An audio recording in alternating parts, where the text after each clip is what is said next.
Okay, we're going to go over lesson 13.7 today, which is the trig addition formulas.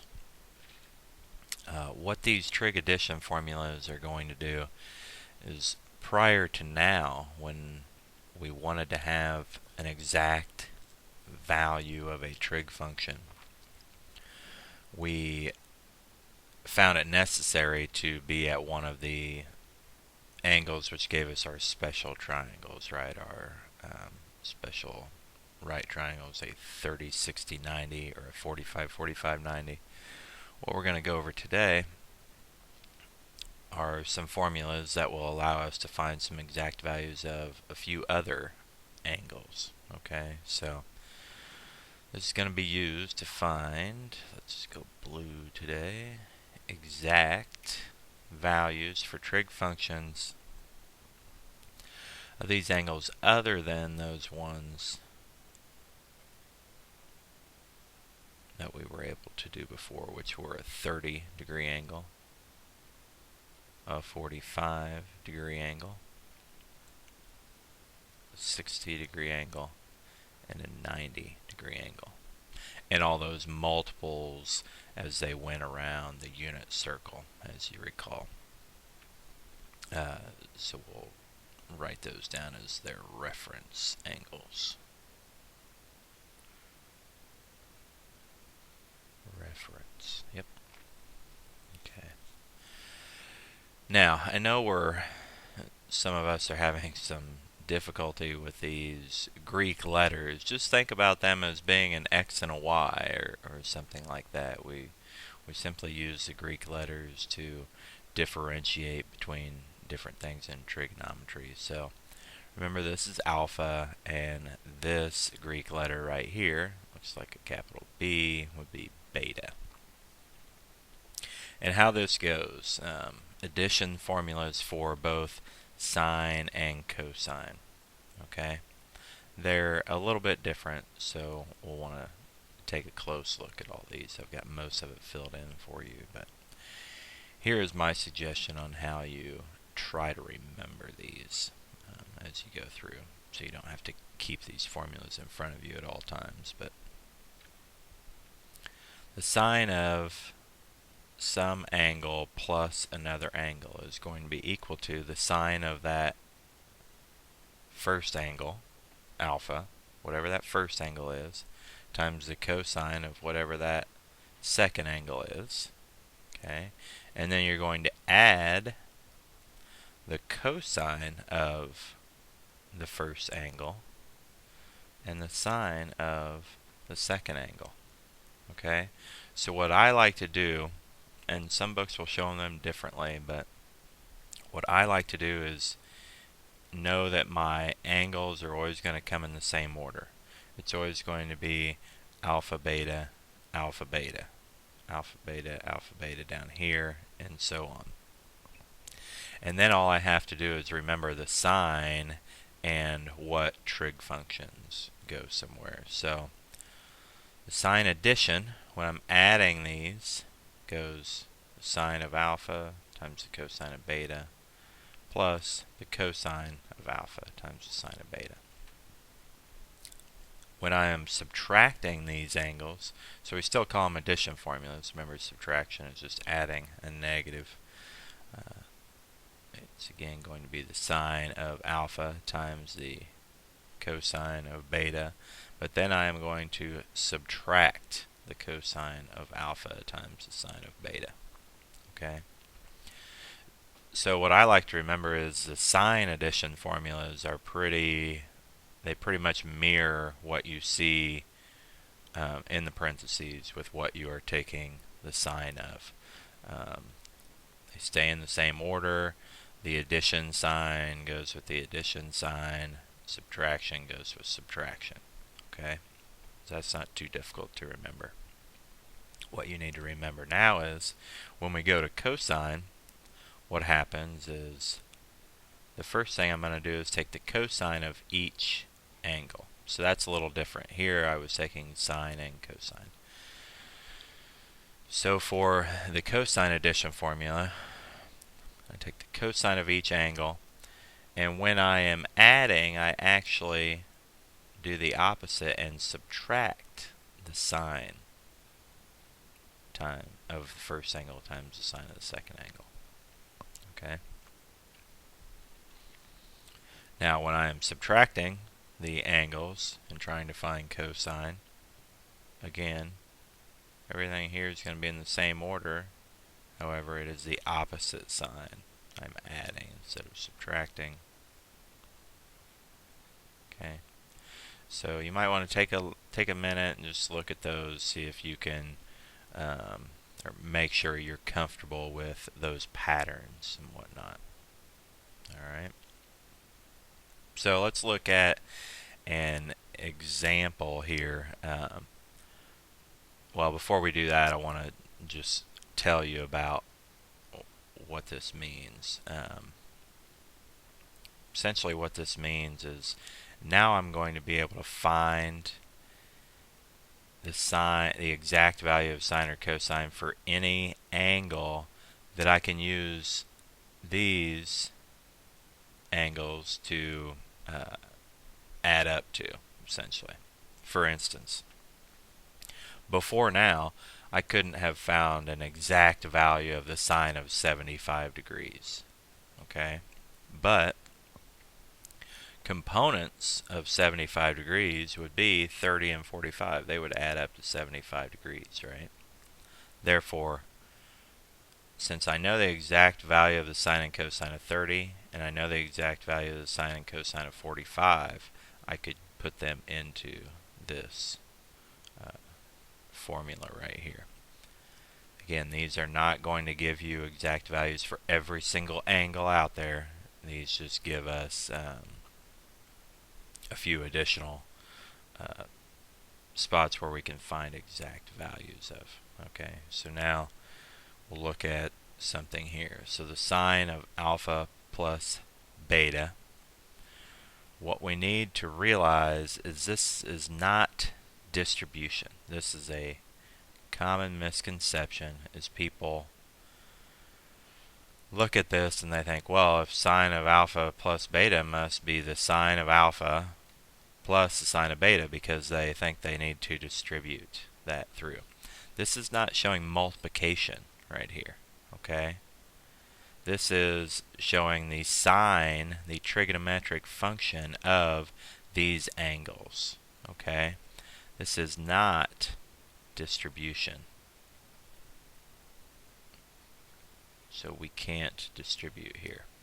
Alright? And in order to show you this, I'm going to illustrate a counterexample. Agree that the sine of 30 plus 60 should be equal to the sine of 90 degrees, right? Which that is true. I did not distribute there. The sine of 30 plus 60 is equal to the sine of 90, which we know from having our unit circle handy, which you'll want to do during this assignment. Sine of 90 is equal to 1. But, and we know this to be true, but if I were to distribute, as many people like to try to do, I would have sine of 30 plus a sine of 60, correct? And I know that the sine of 30 is 1/2. Sine of 60 is root 3 over 2. And if you don't have those put to memory, remember, have your unit circle handy. So what this equals, I've got a common denominator. This is 1 plus root 3 over 2. And we know with quite a bit of certainty that 1 is not equal to 1 plus root 3 over 2. So that is just an illustration of why this is not showing distribution. Okay. Alright. So let's go ahead and get into the examples for today's lesson and find some exact values of these angles that we wouldn't have been able to find before. Okay.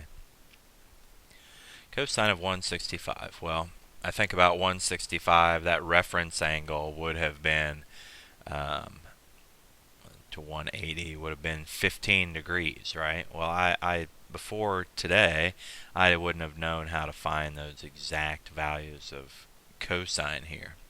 But now that I have these cosine addition formulas, what I recognize is that I can get to 165 by a combination of two angles that I know are on the unit circle. So when I'm looking at this, I'm looking at combinations of angles that are on the unit circle, meaning 30, 45, 60, 90, or where those reference angles fall in the different quadrants. So if you've got your unit circle handy, just look at it and think about two angles that you could add together and get 165 degrees. We're going to use the angle addition here. So hopefully, if you thought about it a little bit, you came up with something. Now, it's not always going to have to be the exact same. What I am going to use right here is 120 plus 45. That's the one that kind of stuck out to me. So you may have noticed something else. What I would suggest is follow along here, but just understand that if you would have chosen 135 and 30, that's perfectly fine as well. You get the same answer. Okay? So when I'm breaking this down, when I have cosine of this is my alpha, this is my beta. Remember, our formula goes cosine of alpha times cosine of beta. And remember, when we're dealing with cosine, the sign changes, right? It's opposite of what is in here. So times the sine of alpha times the sine of our beta. And now it is simply a matter of filling in, taking a look at our unit circle, plugging them into this formula, and simplifying. So the cosine of 120, by looking at our unit circle, we should know is negative 1/2. Cosine of 45 is root 2 over 2. And I'm going to subtract. The sine of 120 is root 3 over 2. The sine of 45 is root 2 over 2. So you need to be comfortable with all of this fraction work and rules that we need to adhere to. First thing we're going to need to do is multiply here, right? Order of operations.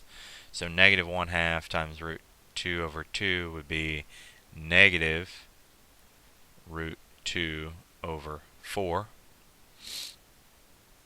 Okay, because I'm multiplying, right? And then I have, what I like to do is just leave this negative here and then deal with what's in parentheses. So I'm subtracting the entire thing, whatever I end up with. So root 3 over 2 times root 2 over 2 is, remember your rules of your roots here. Root 3 times root 2 would be root 6. That's going to be over 4.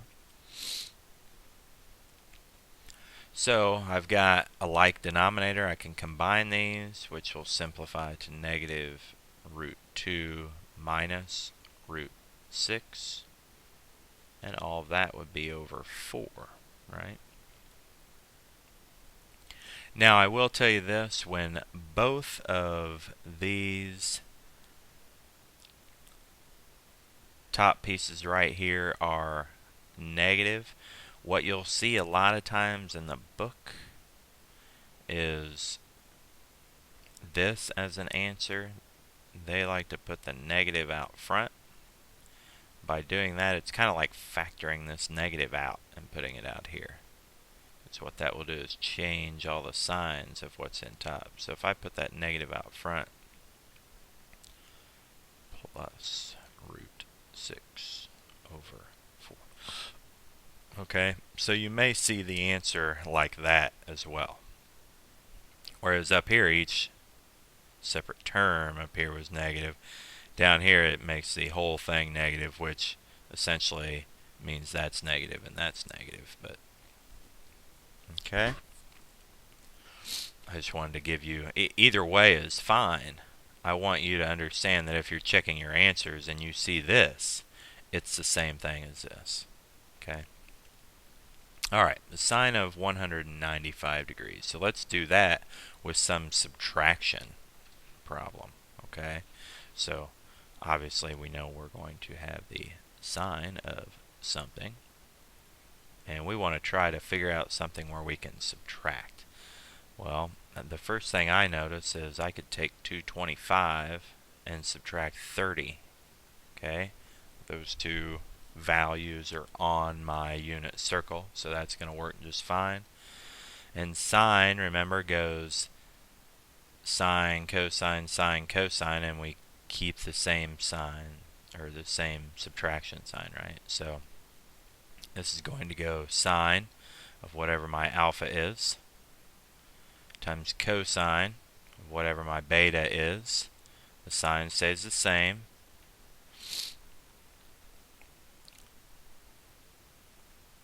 And then I'm going to have, then in order to keep the angles the same, now it goes cosine of alpha and sine of beta.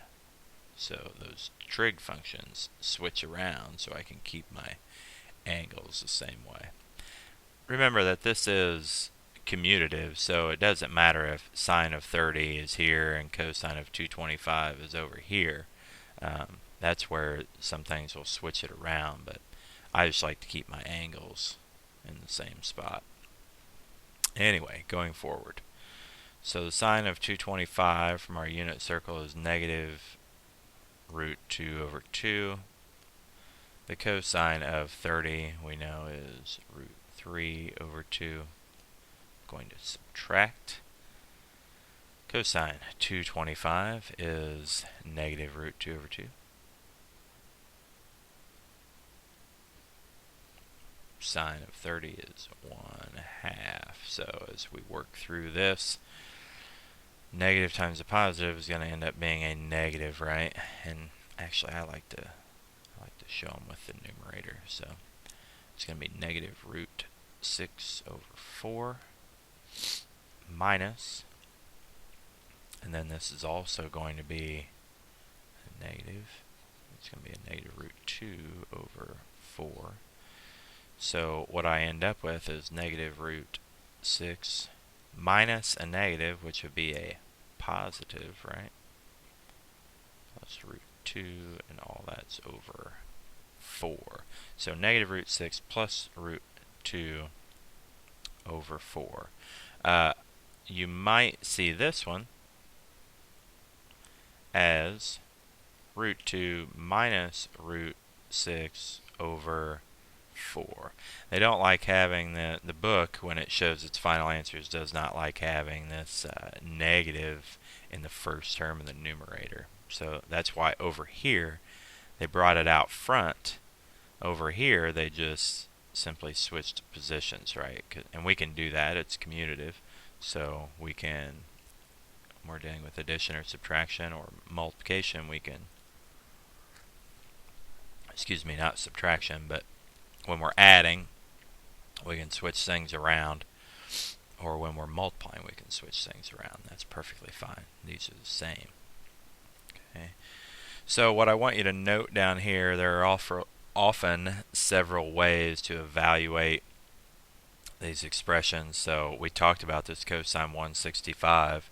We used 120 plus 45, but we also talked about we could have added and had 135 plus 30, or we could have also used a subtraction problem and taken something like 210 minus 45.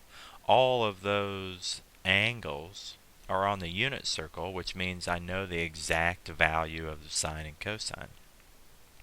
Either way you do this, you will get the same value. Okay? Same value in each and every case there. Alright, so hopefully this is kind of starting to click a little bit. It's not too complicated, just something a little new for us. So we do need to make sure that we're being diligent on all of our rules of radicals and everything. Make sure that you're adhering to all those rules. So anyway, moving on. Simplify to a trigonometric function of a single angle. So this is kind of going backwards. Instead of breaking it up into the equation, now you'll notice, and then it says give an exact value if possible. You'll notice here, I don't know an exact value of the cosine of 50 or the cosine of 20. Okay? But what I do notice is this goes cosine, cosine, plus sine, sine. And I notice right away that that is the pattern of the cosine addition formula. Okay? So I know that this is cosine, and we say addition, all of them are addition formulas, whether we're adding or subtracting in here, right? But I notice through this pattern, it's cosine, and because I started off with both cosines and then both sines, that was the cosine pattern, right? And I should notice that this means when I'm adding for my cosine addition formula, remember that is the opposite of what is occurring in here. So try to grasp this. We're moving backwards here. We're moving into we're moving from this equation back to a single angle. Okay? And if you remember, this is alpha 50 minus beta, which is 20, which I can do that, right? I don't know the exact one here. I don't know the exact one here. However, that is simply the cosine of 30 degrees, which I know the exact value of. Cosine of 30 degrees is equal to root 3 over 2. Okay? So not overly difficult there. It's simply recognizing which trig addition formula I'm seeing here. So I should notice right away in the second one, sine, cosine, cosine, sine, that's going to be the sine addition formula. So sine. And in the sine addition formula, you keep the same sign that's here.